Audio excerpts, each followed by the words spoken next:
It's the one and only Scott Ritter who joins me now on the mother of all talk shows. Scott, always a delight to see you, especially on a night like this where, frankly, it's difficult to keep up with the wars and the wars that are raging and the wars that are on the brink. Let's start with what happened, if you can, in Doha yesterday. Whose fault was it?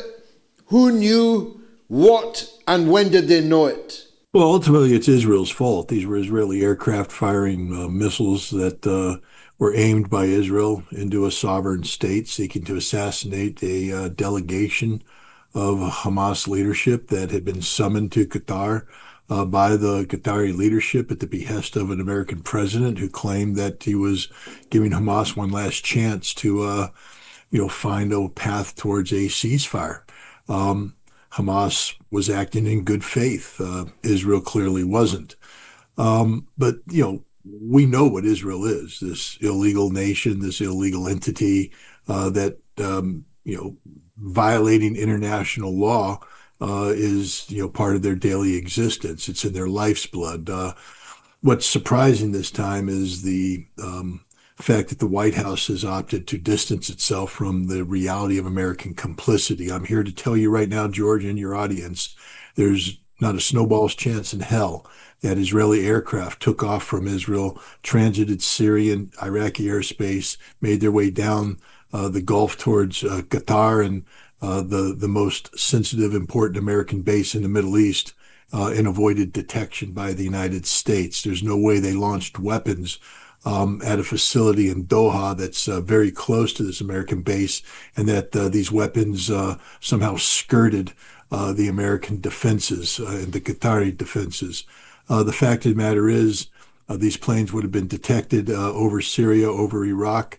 America would have intercepted them if they had not had prior coordination, deconfliction of airspace, and any threat approaching Qatar that's unidentified and launches six missiles, those missiles would be intercepted and those aircraft would be shot down. The fact that Israel was able to do this, refuel twice, means that the United States was fully knowledgeable of this attack beforehand, and we did everything possible to facilitate this attack. The President of the United States is simply lying when he says otherwise. So clearly there's the blame to be, spread onto the United States as well. Spread around, but I mean, what does this mean then for the future, particularly in the Gulf, but around the world? I mean, it's only a few months ago that Qatar sent Trump away laden with gold and diamonds and Boeing 747s and all the treasure of Croesus. The United States has the best possible relationship with the family business that is Qatar.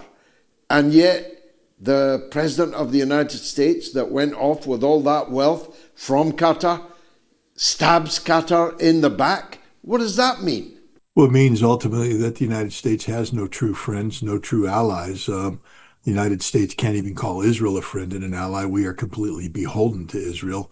That's not friendship. It's not an alliance. We are subservient to Israel. We subordinate our legitimate national security interests to the whim of this mad genocidal maniac that currently governs in Israel, Benjamin Netanyahu. But what this should be is a lesson to all Gulf Arab states and indeed any nation in the world. The United States is not your friend. We will drop you like a bad habit if and when we determine that you're no longer in our vested interests. This should be a lesson to Saudi Arabia, to Kuwait, to Bahrain, to the United Arab Emirates, to any other Gulf Arab nation that believes the United States is there for them. We will flush you down the toilet of life on behalf of Israel. The Israelis aren't even hiding this fact that while President Trump says that no one will ever again be able to attack Qatar, that this act will not be repeated, the Israeli ambassador to the United States is saying, we're going to kill Hamas wherever we find them. We'll do it anytime we want. We don't care what they say. And the reason why he's empowered to say that is he knows the truth. He knows that Donald Trump greenlit this, that Donald Trump facilitated this. This is an act of perfidy. Donald Trump, 2 days prior to the assassination attempt, told Hamas that they needed to to come and participate in this talk. He got the Qatari government to issue the invitation. Hamas responded and was set up for an assassination. I mean, who will ever deal with the United States again? How can we ever be trusted as an interlocuteur, as a moderator, as a genuine, a facilitator of peace? All we are is an instrument of Israeli assassination. Ask the Iranians. The message then will have been heard in Moscow as well as everywhere else. To what extent is the United States negotiating honestly in any of these theaters? We're not negotiating honestly at all. We deceive. We seek to gain advantage. Look, the Russians are aware of this. I spoke with Anatoly Antonov when he was the ambassador here, and he said that the Russian experience with the New START treaty, the negotiation, opened their eyes, where the United States lied during negotiations, promised certain things were going to happen, such as the United States would work with Russia on the issue of missile defense once the New START treaty had been finished and ratified. But the United States then walked away from it because we had no intention of dealing with Russia on missile defense. We lie, we cheat, we steal. This is what we do. And here we have Russia, trying to enter into some sort of negotiated settlement with the United States. But how can Russia ever trust us? We can give, the Trump administration can give certain assurances to Russia. But what the Russians need to know now and understand now is that the United States will back away from this when it's convenient for the United States to back away from. This is what we do with all arms control treaties. This is what we did with the ABM treaty. This is what we did with the INF treaty. And this is what we're going to do with the New START treaty. It's inconvenient. Therefore, we back away. Our word is meaningless. Our bond is nothing. And of course, the great warmongers, Keir Starmer and Emmanuel Macron, might be gone by the weekend. Paris is in flames, and Keir Starmer's premiership is in flames as a result of Peter Mandelson and 100 other things. So it's not looking great for Zelensky if he was hoping for a European Foreign Legion, a kind of beau geste affair coming out of France and England. Well, he probably now knows that neither of these political leaders actually has the strength to deliver anything at all to the war front. Would you say? No, I agree with that assessment. This is why what happened yesterday is very important. As you might be aware, there were reports of up to 7 Russian drones crossing into Polish airspace. This has now become a major crisis where Poland has, basically asked for Article 4 protection. The NATO membership is now meeting to talk about how to respond to this act of Russian aggression. But what we know is that this wasn't Russian aggression. What we know is that this was a Ukrainian electronic warfare operation that has been orchestrated by NATO. For years, Ukraine has been building something called the Pokrova system, and it's a integrated electronic warfare system that is designed to take control of Russian drones. First, it was done to crash the drones. Then it was done to retarget the drones into Russia. Over the past several months, 100 Russian drones have been taken over by the Ukrainians and sent back into Russia. We know this. The Ukrainians admit it. And what we have here today is that Ukraine took over 7, 8 Russian drones and sent them into Polish airspace. We know this. We can detect this.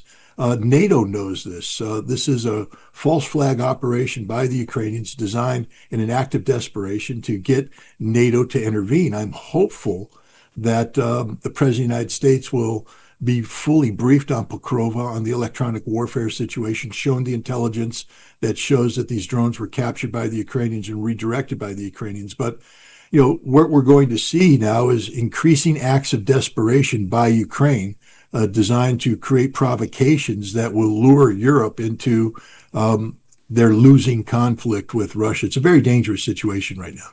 Yes, and not only there, the U.S. warships are still off the coast of Venezuela. The bogus casus belli of the drug trafficking boat that Trump boastfully showed in the Oval Office turned out to be a little local fishing boat with not enough engine power on board to get out of Venezuelan waters, never mind into American waters. It had 11 men on it, which would have been 11 bags of cocaine if it truly had been a drug trafficking boat. Venezuela is becoming fully mobilized and armed. China, which recently made a huge investment in Venezuelan oil, is warning the US against an invasion. Is this just a blind from Trump? Has he got a plan to attack somewhere else? Or is he really going for it in Venezuela? Sadly, I think Donald Trump is really going for it in Venezuela. As we speak, there is a draft of a national security strategy document on the new Secretary of War's desk. And this document basically says that the United States will be disengaging from Europe, the Middle East, and lowering its profile in the Pacific for almost a singular focus on Fortress America, on defending the Western Hemisphere. And a key element of this is to bring Venezuela under our control. We've seen Secretary of State Marco Rubio, go out of his way to identify Nicolas Maduro, the president of Venezuela, as a narco-terrorist who's been indicted by the Southern District of New York and is nothing more than a fugitive escaping American justice. And while you and I can scoff at this, this is the very argument that was made by the United States in 1989 to invade Panama and remove Manuel Noriega from power, bring him to American courts, put him in jail for life, and he died in prison in 2017. I think the United States right now is fully committed to a regime change operation in Venezuela, one that will incorporate both direct American military action combined with whatever covert resources the CIA and regional intelligence services working at the behest of the CIA can bring to bear in terms of fomenting opposition to Nicolas Maduro. This is a serious operation, and I unfortunately believe it's going to have tragic outcome. Finally, the situation in Nepal was probably not on either your bingo card nor mine, and unless I'm mistaken, in your case, I'm certainly not any kind of expert in Nepal. But I did take a look at some of their most prominent visitors last year, and I discovered that Victoria Nuland, the angel of death, was there right at the end of the Biden administration. Samantha Power. I discovered that George Soros and the whole gang of color revolutionists have all been extremely busy in Nepal. Is that registering anywhere in the US? Because, Trump's supposed to hate George Soros. He frequently threatens to prosecute him. But it turns out they're on the same side in a lot of these places. What do you know about it, Scott? Well, unfortunately, George, you're 100% correct. This wasn't on my bingo card, my geopolitical bingo card. And like you, I'm rapidly trying to come to grips with what has happened, and I'm hesitant to speak out authoritatively about this because I simply don't know what is going on. I have superficial knowledge based upon watching some videos and reading some commentary, but I apologize, but I can't speak to it any more than that. I like you and like your audience, am going to have to go do a deep dig. But the fact that these three, this triumvirate of evil, have paid a visit to Nepal in recent age should be a good place to start to try and unravel what exactly is happening on the ground there. Unraveling Kathmandu. Your military taste buds, though, must have been salivating at the precision and power of the Beijing parade. A parade like none I have ever seen. Anybody thinking about war with China after that really needs their heads examined, no? Oh, absolutely. Look, the discipline that was on display there was impressive. Again, we need to differentiate between a parade ground military and a battlefield military. But the fact of the matter is, discipline is discipline, and the Chinese have discipline in spades. The not just the professionalism of their soldiers, but the equipment that they were carrying, that they were driving, that was on display, shows that China is not a second-rate power. The United States always tends to brag about our ability to take on what we call near-peer opponents. The implication is that America has no peers.